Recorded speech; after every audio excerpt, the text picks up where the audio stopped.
मैं कानून का हवाला देकर, क्योंकि बहुत सी बातें कही गई हैं, मैं कानून का हवाला देकर हमारे हिंदू भाइयों को और बहनों को पैगाम देना चाहता हूं कि आपको एक सहूलत दी गई है।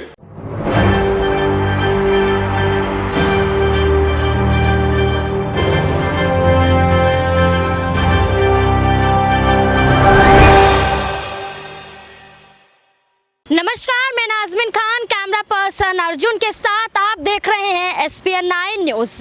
यूनिफॉर्म सिविल कोड का मुद्दा लगातार गर्माता हुआ नजर आ रहा है। अभी इस पूरे मामले को लेकर सबका मत ये है कि यहाँ पर ड्राफ्ट तैयार हो जाए, लेकिन अभी इसी मुद्दे को लेकर बातचीत की जाए तो दो दलों में या दो धड़ों में लोग बंटते हुए नजर आ रहे हैं।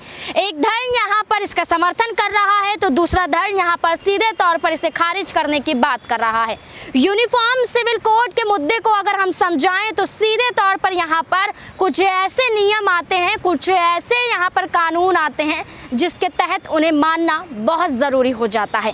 आप इस तरीके से मान लीजिएगा कि यहाँ पर एक देश है तो एक कानून चलेगा और सभी धर्मों को उस कानून को मानना पड़ेगा, इसलिए यूनिफॉर्म सिविल कोड को लाया जा रहा है। अब यूनिफॉर्म सिविल कोड के अंदर यहाँ पर विवाह यानी कि शादियों से जुड़ा मुद्दा आ जाता है, यहाँ पर प्रॉपर्टी से जुड़ा हुआ मुद्दा आ जाता है, यहाँ पर बच्चों से जुड़ा हुआ मुद्दा आ जाता है, तो यहाँ पर और भी कई ऐसे मुद्दे आते हैं जिस पर यहाँ पर एक कानून होना चाहिए जिससे यहाँ पर देश की महिलाओं को वो सम्मान मिले, वो इज्जत मिले और वो भी यहाँ पर कानूनी प्रक्रिया के तहत पुरुषों के खिलाफ या तो एक्शन उठा सकें या उनके हक में फैसला ले सकें। जिस तरीके से यहाँ पर 3 तलाक को लेकर मुस्लिम समुदाय पर हमला किया गया था, ये साफ तौर पर दिखाया गया था कि 3 तलाक का मतलब क्या होता है। मुस्लिम समुदाय में आप कहीं भी मौजूद हो, आप अगर उसको अपनी मुंह ज़बानी किसी को 3 बार तलाक दे देते हैं तो वो तलाक हो जाता है। जिसके बाद यहाँ पर एक कानूनी प्रक्रिया नरेंद्र मोदी द्वारा लाई गई, जो हमारे देश के प्रधानमंत्री थे। उन्होंने सीधे तौर पर कहा कि हमें 3 तलाक को ख़त्म करना है और मुस्लिम महिलाओं को सम्मान दिलाना है। तो सम्मान दिलाने के हक में 3 तलाक हटाया गया और यहाँ पर कानूनी प्रक्रिया के तहत तलाक का सिस्टम लाया गया, जो यहाँ पर महिलाओं ने सम्मान भी किया। मुस्लिम महिलाओं ने साफ तौर पर कहा कि जो किसी ने नहीं किया वो देश के प्रधानमंत्री ने कर दिखाया, हमें यहाँ पर हमारी इच्छा के अनुसार जीने का हक दिया। लेकिन जिस तरीके से यहाँ पर यूनिफॉर्म सिविल कोड को लाया जा रहा है, ये मुद्दा भी महिलाओं के सम्मान के लिए है, ये मुद्दा भी हक के लिए है। लेकिन लड़ाई यहाँ पर कानून को लेकर नहीं है, लड़ाई यहाँ पर है कि आप मुस्लिम लोगों पर टारगेट क्यों कर रहे हैं। सभी धर्मों की बात कही जाती है तो सिर्फ एक धर्म को लेकर क्यों कहा जा रहा है कि इस धर्म का कानून सबसे अलग है।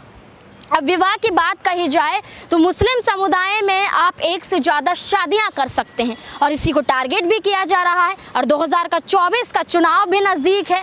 ऐसे में देखा जाए तो यूनिफॉर्म सिविल कोड को लागू करने का मकसद ये है कि अगर हम इसे लागू कर देंगे 2024 का चुनाव जीतना काफ़ी आसान हो जाएगा। लेकिन इसी बीच पर यहाँ पर काफ़ी दल इसका विरोध करते हुए नज़र आ रहे हैं। ये कह रहे हैं कि यहाँ पर सिर्फ मुस्लिम पक्ष को ही इसका खामियाजा नहीं भुगतना पड़ेगा, बल्कि यहाँ पर हिंदू पक्ष को भी भुगतना पड़ेगा, क्योंकि इस बिल का सीधे तौर पर मकसद यही है कि टारगेट करवाना है, हिंसा भड़कानी है और वोट बटोरना है। इसी मुद्दे को लेकर AIMIM असदुद्दीन ओवैसी काफ़ी कुछ कहते हुए नजर आते हैं और इस बिल को अच्छे तरीके से समझाते हुए दिखाई देते हैं। क्या कुछ कह रहे हैं, देखिए इस रिपोर्ट में।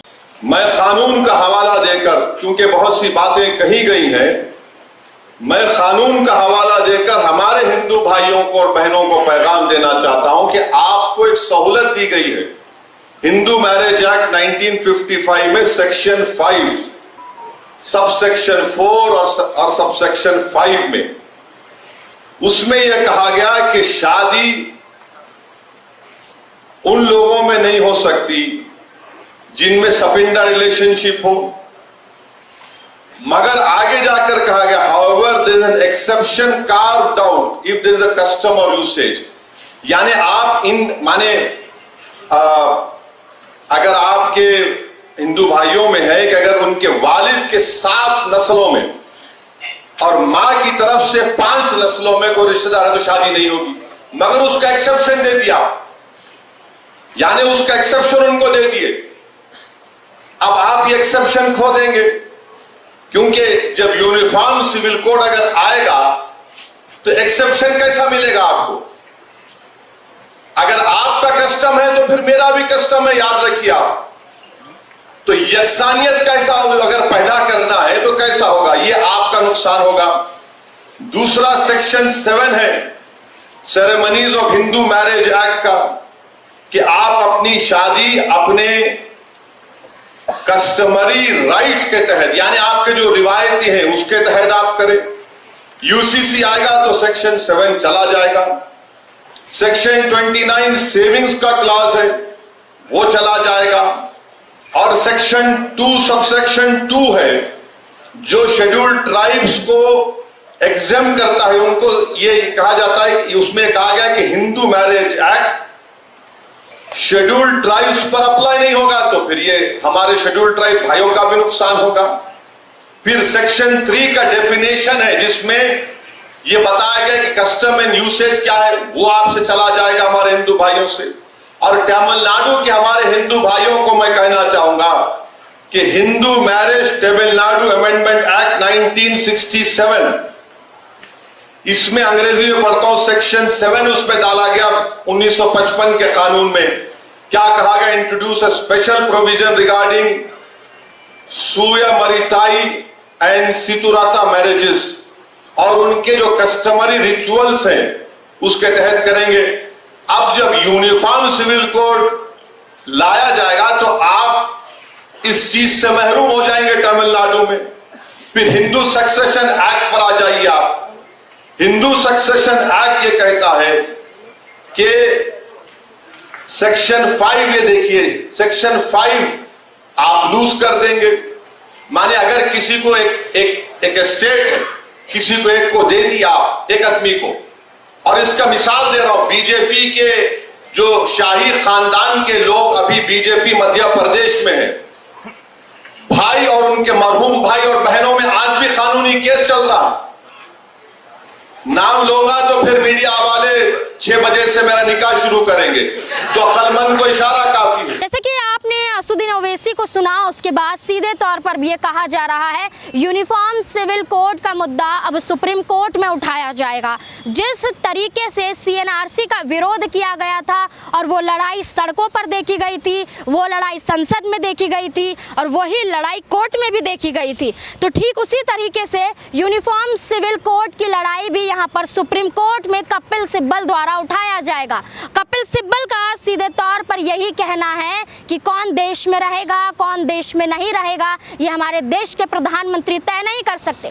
ठीक उसी तरह से यूनिफॉर्म सिविल कोड के मुद्दों को लेकर भी यहाँ पर साफ तौर पर सिब्बल अपनी तरफ से बयान देते हुए नजर आ रही। क्या कुछ कह रहे हैं कपिल सिब्बल, देखिए इस वीडियो में। हाउ डू यू से, आप कैसे कह सकते हो कि ये लोग तो परसिक्यूट हुए थे? आपको कैसे मालूम कि वो परसिक्यूट हुए थे? मैं उदाहरण देता हूं। एक शख्स यहां 1972 में आया, 1972 में आया, उसके 2-3 बच्चे हैं, उसकी मृत्यु हो गई, आज वो है नहीं। उसके बच्चे कहते हैं मुझे सिटीजनशिप दो, आप कैसे दोगे? जिसकी मृत्यु हो गई वो तो कह नहीं सकता कि भाई वो प्रोसिक्यूट हुआ था, उसने कभी पहले कहा है भी नहीं। तो बच्चों को सिटीजनशिप कहां से मिलेगी? किस आधार पे दोगे आप? वो मापदंड क्या है? किसी ने कोई कहीं गया है, बोला है, इन ये जो लाखों लोग हैं जिनकी आप बात करते हो, 19 लाख, चलिए 19 लाख की बात करते हैं, उनमें कितने हिंदू हैं? 5 लाख है, 6 लाख है, 10 लाख है, 12 लाख, उसके बारे में बात नहीं करूंगा मैं। लेकिन किस ऐसे हिंदू ने कहा है कि मैं परसिक्यूट हुआ था? आपको साहब बड़ी गलतफहमी है। उन्होंने मालूम क्या कहा है अपने लेगेसी पेपर्स में कि मैं तो यहां का रहने वाला हूं। उन्होंने सब डिक्लेरेशन दी है कि मैं तो यहां का रहने वाला हूं। आप उसको इस विधेयक के द्वारा झूठ बुला रहे हो। Please conclude. जो शख्स वन सेकेंड सर, जो शख्स कह रहा है कि मैं तो हिंदुस्तान का रहने वाला हूं, आप उसको कहना चाहते हो नहीं नहीं तुम हिंदुस्तान के रहने वाले नहीं हो, तुम कहो तो तुम तो बांग्लादेश से आए थे और क्यों परसिक्यूट हो रहे थे, इसलिए हम आपको सिटीजनशिप देंगे। ये किस किस्म का कानून है? आप क्या कर रहे हो संविधान के साथ? आप धज्जियां उड़ा रहे हो संविधान से।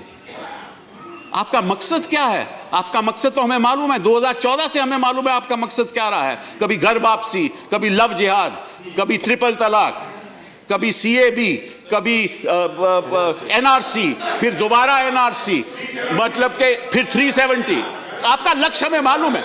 आपका लक्ष्य मालूम है, आपका नजरिया भी मालूम है। आप नाम से, किसी के नाम से पता करना चाहते हो इस देश में वो रहेगा या नहीं रहेगा। आपने एक बड़ी आपत्तिजनक बात की शुरुआत में, आपने कहा कि वो जो मुसलमान यहाँ हैं उनको डर करने की जरूरत नहीं। किस मुसलमान के आपसे डर है? हिंदुस्तान का कोई मुसलमान आपसे डरता नहीं है।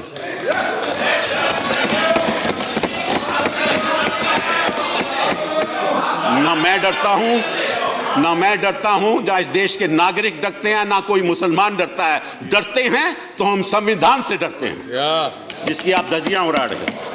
जैसे कि आपने दोनों को सुना, अब इसको लेकर आपकी क्या मत है? यहाँ पर तो असदुद्दीन ओवैसी ये भी कहते हैं कि हिंदू पक्ष को भी इसका खामियाजा भुगतना पड़ेगा, इसका असर हिंदुओं पर भी पड़ेगा, उनकी शादियों पर भी पड़ेगा। सीधे तौर पर देखा जाए तो अच्छा कानून माना जा सकता है, लेकिन लाने की प्रक्रिया और यहाँ पर एग्जाम्पल देने का तरीका कहीं ना कहीं भारतीय जनता पार्टी का गलत साबित हो रहा है, जो ये दिखाने की कोशिश कर रहा है कि ये मुस्लिम पक्ष पर टारगेट किया जा रहा है। अब सीधे तौर पर देखा जाए तो अब इस बिल को लेकर, यूनिफॉर्म सिविल कोड को लेकर आपकी क्या राय है? कमेंट बॉक्स में जरूर बताएं कि क्या यूनिफॉर्म सिविल कोड को ऐसे वक्त में लाना चाहिए था जब 2024 का लोकसभा चुनाव नजदीक में है? इस बिल को लेकर आपकी क्या राय कि पेश होना चाहिए? क्या हिंदू पक्ष को भी इससे नुकसान झेलना पड़ेगा? क्या राय है कमेंट बॉक्स में जरूर बताइए। मुझे दीजिए इजाजत, धन्यवाद।